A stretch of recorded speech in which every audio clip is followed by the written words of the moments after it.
రాష్ట్రంలో పేద విద్యార్థులు ఉన్నత చదువులు చదువుకునే అవకాశాలు లేకుండా కూటమి ప్రభుత్వం మెడికల్ కళాశాలల్ని ప్రైవేట్ పరం చేస్తోంది అని డబ్బు కోసం ఈ పాలకులు కక్కుర్తి పడుతూ ఉన్నత చదువులు చదువుకోవాలి అనే పేద విద్యార్థుల ఆశయాన్ని తుంచేస్తున్నారని మాజీ ఎంపీ వైఎస్ఆర్సీపీ పిఠాపురం నియోజకవర్గ ఇన్ఛార్జి వంగ గీతా విశ్వనాథ్ ఆగ్రహం వ్యక్తం చేశారు. కళాశాలల ప్రైవేటీకరణను నిరసిస్తూ వైసీపీ చేపట్టిన చలో మెడికల్ కాలేజీ కార్యక్రమంలో భాగంగా అంబేద్కర్ కోనసీమ జిల్లా అమలాపురంలోని ప్రభుత్వ మెడికల్ కాలేజీ వద్దకు వంగ గీతా విశ్వనాథ్ ఆధ్వర్యంలో పార్టీ శ్రేణులు కార్లలో భారీగా తరలి వెళ్లారు.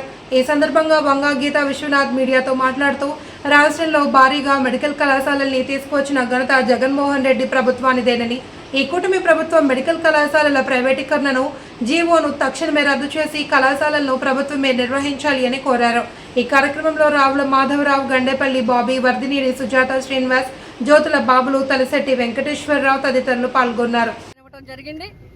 వైఎస్ రాజశేఖర రెడ్డి గారు ఆరోగ్యశ్రీ కానీ 108 కానీ ప్రవేశపెట్టి అనేక రకంగా కళాశాలని అప్పుడు అభివృద్ధి చేయడం జరిగింది. హాస్పిటల్స్ని కూడా అభివృద్ధి చేయడం జరిగింది. అదేవిధంగా వైఎస్ జగన్మోహన్ రెడ్డి గారు వచ్చిన తర్వాత ప్రతి పార్లమెంట్లో కూడా వైద్య కళాశాల ఉండాలి, వైద్య సేవలు పేద ప్రజలకి అందాలి అనే దృక్పథంతో ఆయన ఆరోగ్యశ్రీని కంటిన్యూ చేస్తూ సీఎం రిలీఫ్ ద్వారా అనేక కార్యక్రమాలు ఇస్తూ దగ్గర 500 పైన 600 పైన వ్యాధులకి సూపర్ స్పెషాలిటీ హాస్పిటల్లో కూడా వైద్య సౌకర్యం అందే విధంగా పేదవాడికి అవకాశం ఇవ్వడం జరిగింది. అంతేకాకుండా పేద విద్యార్థులందరూ ఎక్కడో విదేశాలకి పోయి చిన్న చిన్న దేశాలకి పోయి మరి ఆర్థికంగా కట్టుకోలేక ఇబ్బందులు పడే పరిస్థితులు. అంతేకాకుండా మన రాష్ట్రంలో మరి వైద్య విద్యకి కూడా అవకాశాలు ఉండాలి, ఎంబీబీఎస్ సీట్లు కావాలి, మెడికల్ సీట్లు అన్నీ కూడా పేద విద్యార్థులకి రావాలనే ఉద్దేశంతో ప్రభుత్వ మెడికల్ కాలేజీలకి అవకాశం ఇచ్చి కేంద్ర ప్రభుత్వం నుంచి ఒక రాష్ట్రానికి 17 కాలేజీలు పర్మిషన్ తేవడమే ఒక పెద్ద విజయం. అది ఒక మంచి అవకాశం. అది అలాంటిది 17 కాలేజీలు తీసుకొచ్చి సుమారు 6 కాలేజీల్లో దగ్గర 4 కాలేజీలు అడ్మిషన్లు కూడా స్టార్ట్ అయిపోయాయి, బిల్డింగ్లు అయిపోయాయి.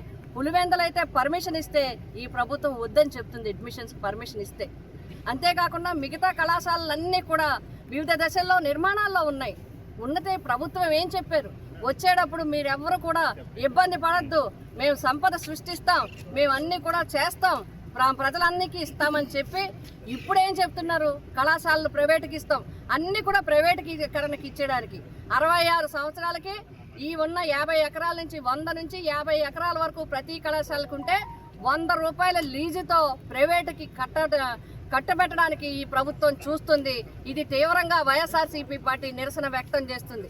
దీంట్లో 2 విషయాలు ఉన్నాయి. ఒకటి, పేద విద్యార్థులందరూ వైద్య విద్యని ప్రభుత్వ ఫీజుకే రావాలంటే, అదేవిధంగా పేదలందరికీ కూడా ఆరోగ్యం ఈ ప్రభుత్వ హాస్పిటల్ ద్వారా అందాలి అంటే తప్పనిసరిగా ప్రభుత్వ ఆధీనంలోనే ఉండాలి.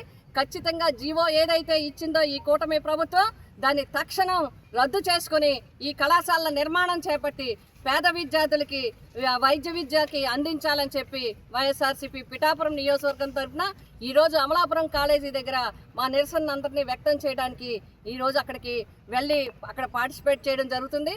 పేద వైద్య విద్యార్థుల తరఫున పేద బడుగు బలహీన వర్గాల వైద్య సౌకర్యాల కోసం మేమంతా కూడా పోరాటం చేయడం జరుగుతుందని చెప్పి తెలియజేస్తున్నాం. జై జగన్.